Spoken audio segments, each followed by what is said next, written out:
You're listening to the Grow Landscapers podcast, the podcast where we delve deeper into landscape business, interviewing legends of the UK landscaping industry.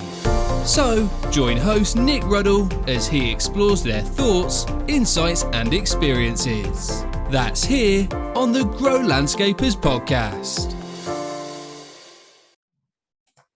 Hi and welcome to the Grow Landscapers podcast. I'm Nick Ruddle and today we're joined by Jonathan Bourne from Bourne Amenity. How are you doing?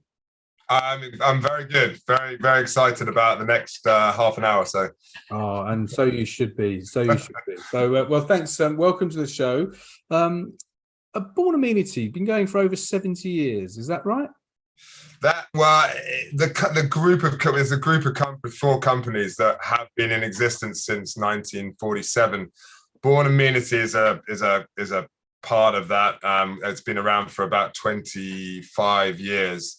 Sort of all evolved from an agricultural standpoint for John Bourne and Company, and Bourne Amenity evolved into where we are now, which is obviously horticultural products and sports stuff products. So the whole group's been around for a long while, 75 years this year, but Bourne Amenity sort of more like 25 years. Wow. So still very well established. So how long have you personally been in the business? I joined 2011, just before the Olympic project. So yeah, I've been here for about 11, just going on 11 years. So yeah, I mean, in terms of the business and the people that work here, I'm pretty new actually. We keep hold of a lot of our staff. So there's a lot of people that have known me when I was sort of a 10, 11-year-old running around the offices. So yeah, I'm pretty new to it, to be fair.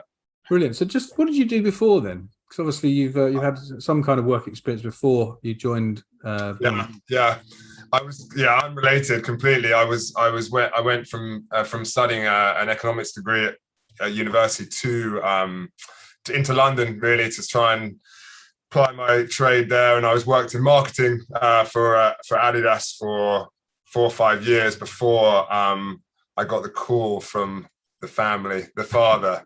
Sounds very much like the Godfather type, but he sort of tickled my interest, and I came down from the big smoke to get involved in the family business. Oh, so that was one of my next questions, really, in terms of what made you join the business. Maybe it should be who made you join the business. Come on, son, we need your help. I mean, a family business is, you tend to think it just gets handed down from generation to generation, and I think that is the common trait. And I think my father never. He never, I don't think he ever saw me working in the business until I came down for a summer and worked in one of our quarries for a bit. And sort of, I didn't really know what the business did when I was at university, and, I knew it was involved in agriculture, but I think my father sort of, took me under his wing a bit and showed me how it worked, and then sort of instilled in me that family ethos and the fact that you're a custodian of the business, and to pass it down to the next generation is kind of what you're aiming to do as a family as you go on, because that maintains the legacy. So it was very much my father, just giving me a reminder of the family legacy and making sure that I was ready for it. Yeah, well, I think it's good though, isn't it? It's good to get experience outside of the family business, because you've been in marketing for Adidas. I mean, great brand. Great sort of area to get involved with, and I presume that a lot of the things you learned there, you can sort of repurpose, if you like, and use and adapt to what you do now, the strategy side of things. I mean, the market, we didn't have much of a marketing. I mean, we used to go to a lot of trade shows. We sort of had our, a few local advertisements, that kind of thing, but we didn't really have any marketing going on within the business at all. So having that background and understanding the importance of sort of social media, and I mean, it wasn't the emergence of the internet emerged a long time before, but in terms of our industry, we're a little bit probably behind the curve and that kind of thing. So getting the website right and making sure we were all on point and changing the logos, getting the branding right, was a big important step that I brought into it. So yeah, from that point of view, I knew nothing really about the practical side of it, but I could definitely bring in some marketing theory. Yeah, good. Okay, well, that's a good place to start then. So what did the business look like when you came into the business at 2011? What did it look like in terms of, I don't know, the people, the sales, the marketing, you know, everything? So what did you walk into at the time? I walked into a quite a traditional business that was ingrained in the local community. We used to deal a lot with farmers. We used to supply a lot of lime, a lot of compost to local farmers, and it was all quite local. We used to have reps out on the road that used to sell various things from grass seed to topsoil and it was very much, you know, we were part of the local community, and we looked after. We knew all the farmers. We put on clay pigeon shoots and that kind of thing, and it was, you know, we'd been doing it when I joined, we'd been doing it for 60 odd years. So we had that sewn up, and we were very well established, and the people that work here would have worked here for 20 odd years. So it was very much a local business, but ambitious. You know, my father's a very ambitious man, and he's always looking past, and he got involved with, took it away from agriculture and turned it into sort of topsoil and root zones and sands, and saw the requirement for that across the southeast. So it was evolving. It wasn't just agriculture when I joined. It was already a horticultural business, but I guess I sort of what kickstarted my interest was the Olympic project, and seeing the opportunity that lay with getting involved, getting a small piece of that, which we only got a very small part of that tender, but that kind of launched us onto the scene of specified materials, and picked up my interest in the fact that we could actually do bespoke materials and become quite specialist. So what does it look like now then? So from what you came into, fast forward 11 years, what's the state of play now? Well, I mean, it's three times the size now in terms of turnover. There's, you know, we've gone from when I joined, it was probably 60, 70 staff. We're now at 130. We're UK wide now. I mean, 90% is in the southeast, but we're expanding every year. We're doing more and more projects outside, and we've gone down the sort of technical route. So we do a lot of testing and specialized soils and that kind of thing. So more away from more the sort of standard materials into specified materials, which is where the industry and our clients are going. They want their materials to be specific for specific projects, and that's what it looks like now. It's much more technical in terms of. I remember when I joined, we have a small laboratory in our offices, and we used to do a lot of our testing in there, and pH testing with a bit of litmus paper and that kind of thing, and we had a bit of a particle size, and we used to flocculate clay, and that was fine. But nowadays, we spend a lot of money on testing, and every soil we do about 30 different soils now, whereas I joined we did about 2 or 3. So it's evolved just in terms of our range of products and how far afield they're going.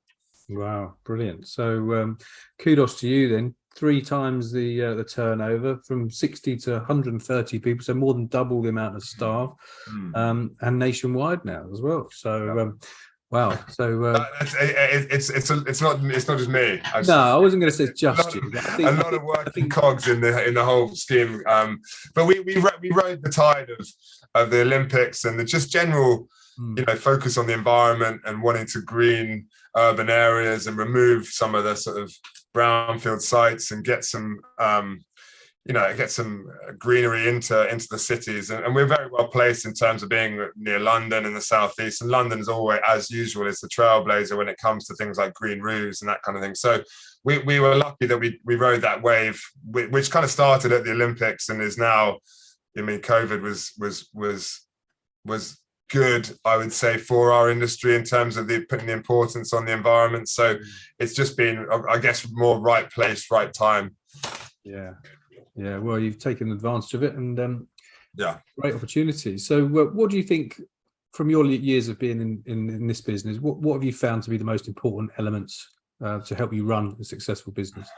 I think there's always an emphasis on the customer being right, which I don't think is necessarily true. It's more the fact of the staff we have here are extremely dedicated and extremely hardworking and very, very loyal. It is a family business, and it's very much a family with the staff. So respect and communication between the staff members, keeping them happy, listening to them, leading by example, and not asking people to do things you wouldn't. All those sort of standard, sort of cliched things about staff. If the staff are well looked after, then they'll look after the client. So we very much make it a family business in terms of the people here are treated like family, from the guys in the yard to the directors, everyone's sort of on a same keel, and there's a lot of respect there. And I think that without that, we'd really struggle, because we've got a lot of personalities in one place, and especially with the world as it is, everyone's got a lot of stress, strains, and problems. And I think if they come to work and they feel that they're being listened to, then it just makes a much more relaxed environment where people can really get down to it. And if the work ethic's good, then that filters down through everyone. So yeah, I guess keeping the staff happy is what I would say is the real key element. Yeah, it's a real common theme throughout a lot of these episodes on this podcast. The genuine care, the sincere care for your staff, and if you do look after them and they genuinely know that you care, then they're going to respect you. They're going to want to work for you. They want to work for the client. Yeah. And I think it can't be underestimated. Well, as I said to you before we came on the podcast, about another important thing I think is also the communication we have within the industry, and making as I said before, I'm on very good terms with most of my competition. I see them regularly. We chat, we compete ferociously, but in general we get on. And I think it's an important mantra never to burn any bridges with anyone, no matter what you might think might have happened. There's always two sides to a story, and you'll always need each other at some point. So I like that people might disagree when they hear me say this, but I am on good terms with pretty much everyone. I haven't really had any major fallings out. And if there is a falling out, then you get over it. But not burning bridges, I'd say, is also a really important aspect of running a successful business. Definitely, and in life in general as well. Yeah, I think you just never know when it's going to come back. Yeah. Well, we call we've made a word up at Action Coach called co-opetition. So you're cooperating, but you're in competition with your competition. Yeah. Co-opetition. It's a horrible word, but I understand. It's horrible, yeah. But I massively agree with that. And in our industry, there's a lot going on. There's a lot of business going on, and you will lose out occasionally, but there's a lot to go around. And I think if you work, we have our competitors that recommend us for certain projects, or say, listen, Bourne Amenity are probably better placed for this, and we do that thing vice versa to people that on the next week might be taking work with us. So if that what goes around comes around. So if you act like that, then it tends to do you well as a business. That doesn't bite you on the arse. But if you do the opposite and start bad mouthing other people or competitors, then people don't like that. No one likes to hear that, and I think you'll learn very quickly that's not the way to operate. Yeah, there's enough to go around, and as before, we came on the podcast. It's very abundant. There's a lot of abundancy in this industry compared to a lot of other industries. There's genuine friendships there, and they're quite open and honest with how they share ideas. And yes, you're in competition, but there is enough for everyone to go around. And I think people do understand that in the landscape industry. It's a nice place to operate in. Okay, very good. So any other elements you think of in terms of running a business? Before we get on to the next section? I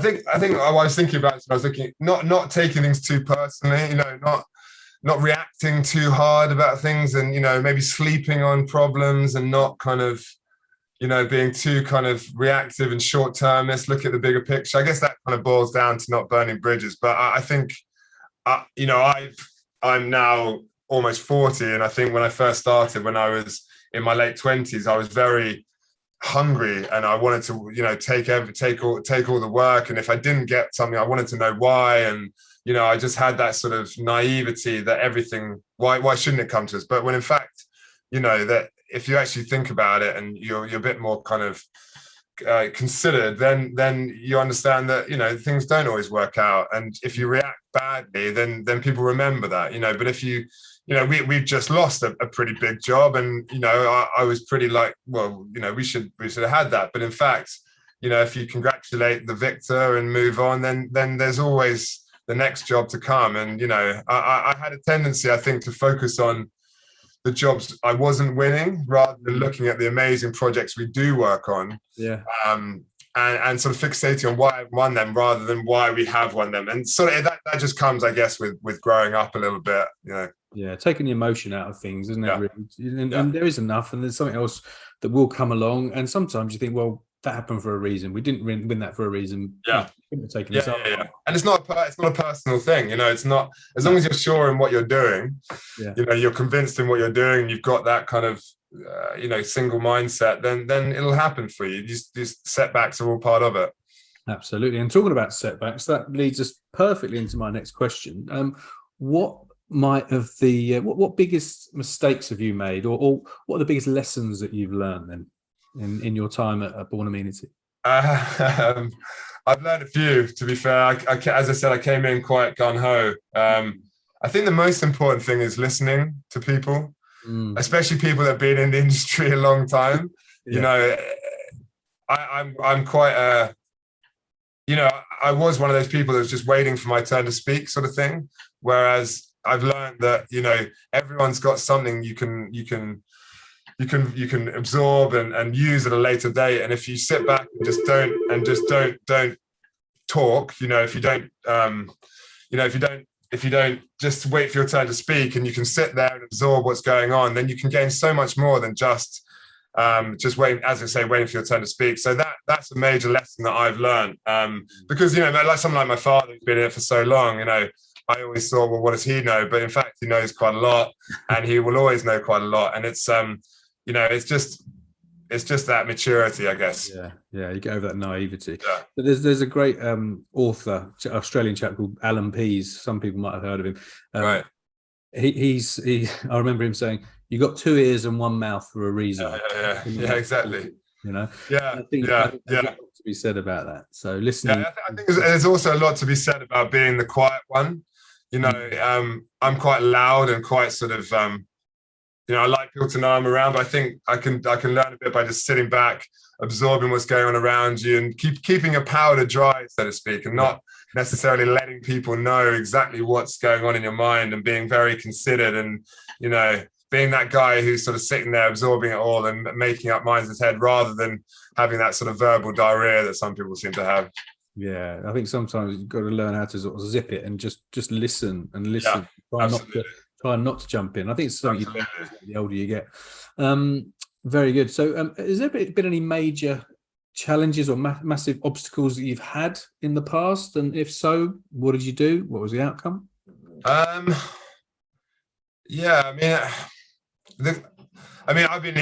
relatively fresh with this. So I'm, touch wood, I'm lucky. We haven't had any massive, we've had, the setbacks that come with a business and losing key members of staff, but we tend to retain staff quite well, and losing out on projects, and but in general, it sounds like a recipe for the quiet before the storm. But as far as I'm concerned, so far it's been so good. So I'm just sort of waiting for, we've had a lot thrown at us, but we've got a resilient business that relies on a good customer base and relies heavily on communication and making sure that our staff are well looked after. And I think when that happens, like something like COVID, it's unavoidable that everyone's going to be much more worried about COVID than they are about sand and topsoil. So if once you get over yourself and realize that people have that at home, and you can kind of work with people, then it becomes, you sort of play it to your advantage. And I'm lucky in the fact that I've only been in the industry for sort of just on 10 years, and we haven't had any sort of major setbacks so far. Touch wood. Come on, fingers crossed. You don't want to tempt fate around me here. I'm touching everything. the catalyst of that. Exactly. You'll be talking to me next year, and then all my everything will burn down, and then floods and everything. Don't say that. So, okay, well, let's be positive then. If there's any tips you could give on how to improve the efficiencies or the profits of a business, have you got any ideas? Did you get involved on that side of the business? Yeah, in terms of the efficiencies, we spend quite a lot of money we spend quite a lot of money on compliance and that kind of thing within our haulage fee, and although it does seem like a you're not throwing money away, but we just made a dedicated purge to ensure that we were compliant with all the regulations, and we were kind of at the testing our materials really regularly to make sure that they were always compliant, always up to date, and although it costs us a lot of money, that does actually translate down the line to a more profitable business, because you do end up working on higher end projects which have a higher margin. So that sort of thing has always been top of my mind. We've got a For's Gold fleet of trucks, which kind of costs us a lot to keep up, but now that's paying off for itself. So yeah, I mean, that, in that sort of way, it's sort of spend money to make money, which is not always possible for people starting out in the industry to get involved with that kind of thing. But I would just say that the industry is going, and we're involved in haulage and logistics. It's only going one way. It's only getting harder in terms of compliance and regulation, and everyone wants to know where materials come from and their origins, and you've got to be completely covered for that, because there's so many people out there, litigious people out there, that want to take take something from you if you haven't provided the right material. So having a paper trail and making sure you're spending money on testing is the one way to do it. Very good, very good. So your role now, what I think on the website is sales director. It sounds like you get involved with a lot more than that.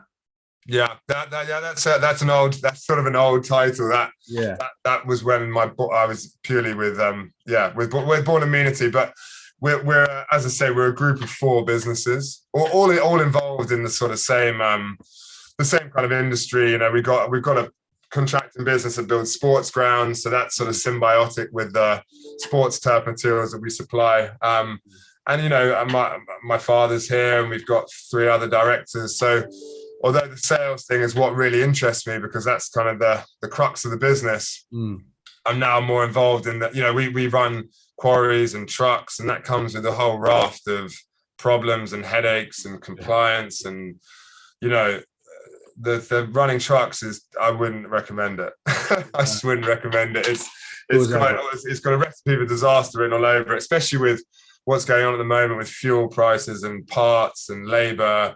It's a real challenge, but I enjoy that part of it. It's every day is different. And you seem to be firefighting most of the time, but I deal with some great people in the company, and some great stories, and it's really rewarding to be surrounded by people that are all working for essentially my grandfather's brand, and all pulling together. And in general, it's a happy place to work, and everyone is in it together. Yeah, well, if it was all easy and predictable every day, it'd be quite boring after a while, wouldn't it? Yeah, so I think it would be a bit more interesting, having all these challenges to overcome, and gives you better job satisfaction, and sense of achievement as well, and pulling together as a team. I think good people, good teams do pull together in times of struggles and crisis, and when things are not quite going right, you find out a lot about yourself and others around you. Yeah, absolutely. And that's what we're in at the moment, isn't it? There's nothing more. We thought COVID was a challenge. I think this next period is going to be even more challenging, as everything gets squeezed, and there is just not quite enough to go around, and you're going to have to tighten your belts and make some difficult decisions. But I think when you stuck by people through the thick and the thin, and they're willing to make those sacrifices with you. So it's we'll see what happens over the next few years. But the industry, as we talked about before, is robust. And there is an emphasis on the environment at the moment, which is high on the agenda, which makes work for everybody. So hopefully it's going to be not too much a rough ride as being in something like catering or something. But it's, from all indications, it's going to be tough. Yeah. Well, I think a lot of people who have been through recessions in the past, makes you a bit more resilient, a lot more resilient, bulletproof, and that belief that we've been through it before. We came out the other side, we can do it again. Absolutely. That time, really, isn't it? And pull together as a team. So what parts of being in business have you found personally to be the most rewarding for you? It's so. I'm going to sound really corny again, but it is the people. You just love your people, man. Yeah, I do love the people. I do. I mean, obviously the staff go without saying. They're all fantastic, and they're a dream to work with most of the time. But just I get to go and I get to meet amazing people in the industry. There are some great designers, contractors, minds out there that far surpass anything I could ever conjure up. And when you are involved in a scheme and it does come together and you go and visit, you go, we are such a minor part in that scheme. We just provide the building blocks, I guess. But you just see that there are some incredibly talented and creative people out there, and that the ability to just go and see these projects and be invited to openings of amazing gardens and roof terraces and that kind of thing is great. And I guess the best part of being in charge of running your own business and being is the freedom you get from that. I can kind of make decisions based on not a whim, I wouldn't say, but based on my experience without having to run it past a committee. And I bounce a lot of ideas off my father, but in general it gives me a lot of freedom to make decisions on behalf of the company that I know will benefit us in the long run. So firstly, the people, as I say, the people in the industry are great. It's a very good industry to be part of. Everyone's extremely friendly and willing to give up their time as well. There's a lot of information sharing that goes. I don't know whether that goes on in other industries, but I have a raft of people that I could call up and they could give you their opinions on things for free. There's a lot of good people in there that just want the industry to thrive rather than will put up barriers for you. So it's a good industry to be in. That's what I've found. Yeah, brilliant. Everyone wants to help everyone else out, don't they? They're very abundant. Yeah. It's a nice place to be. Everyone does support everyone really well, because sometimes it's a give and take, isn't it? Sometimes you might need their help, they might need your help. Well, that's the thing. You want to, it is give and take, and if you are open to giving your advice freely, then that will come back to you. Yeah, definitely does. A good sort of way to live your life generally, really. Yeah. Okay, so if we've got someone listening to this at the moment and they're a little bit stuck in their business or just want to expand, don't know what they need to do, what advice would you give them? Stick to your guns would be the thing. Just focus on that thing that really got you fired up in the first place. Don't be afraid to make. It's easy enough to say don't be afraid to make mistakes, because mistakes can be costly. But I think if you are passionate, I think you have to revisit whether you're you've met some people on this podcast, and the thing they all share is passion. If you are in the industry and you are passionate, then it will happen for you. It's just a question of biding your time, I guess, especially at the moment where there's probably not a lot of money or investment around. Just biding your time and doing the small things really well, networking as much as possible, which is why social media is so good, especially something like LinkedIn.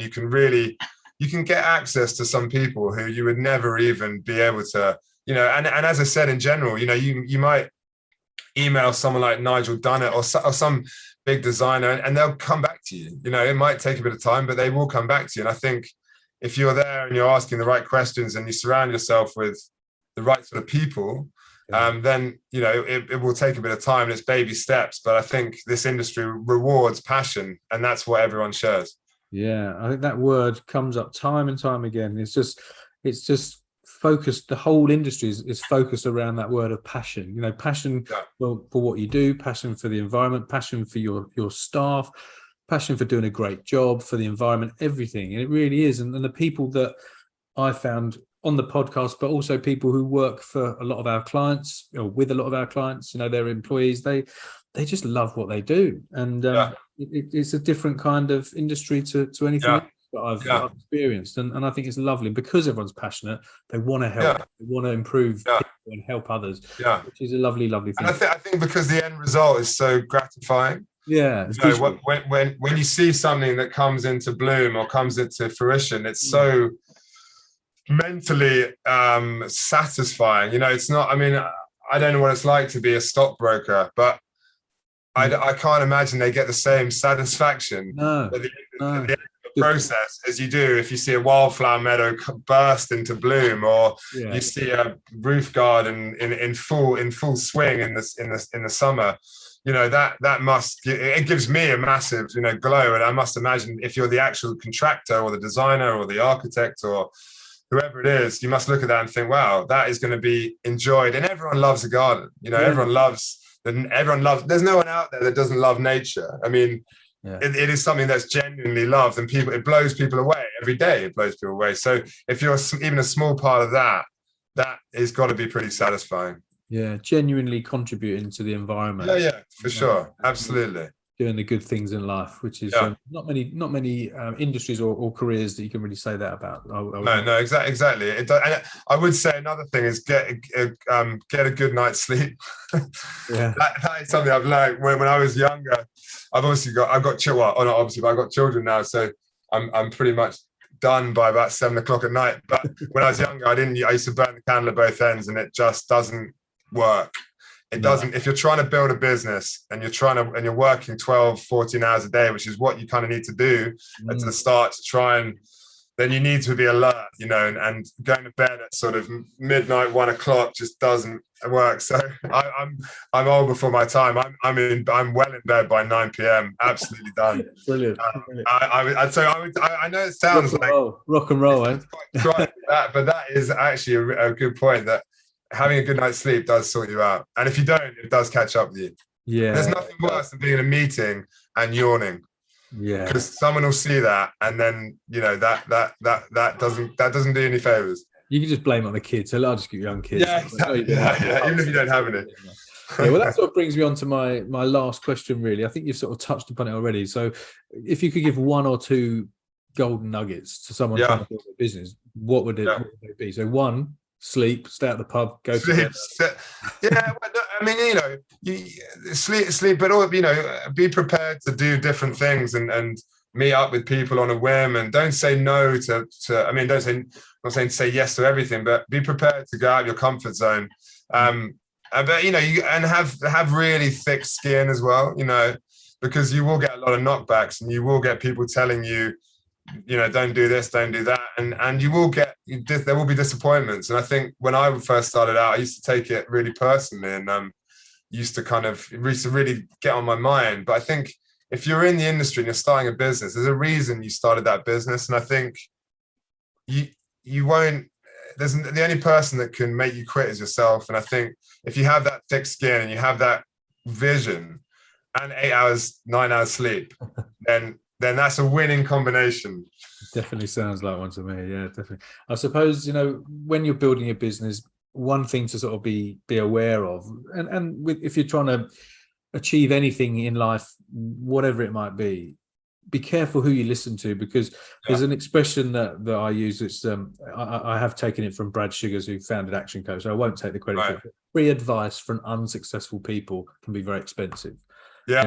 Careful who Careful who you listen to, but go to the find yourself a mentor, definitely. Yeah. Wow, Jonathan, that's been amazing. Really enjoyed it.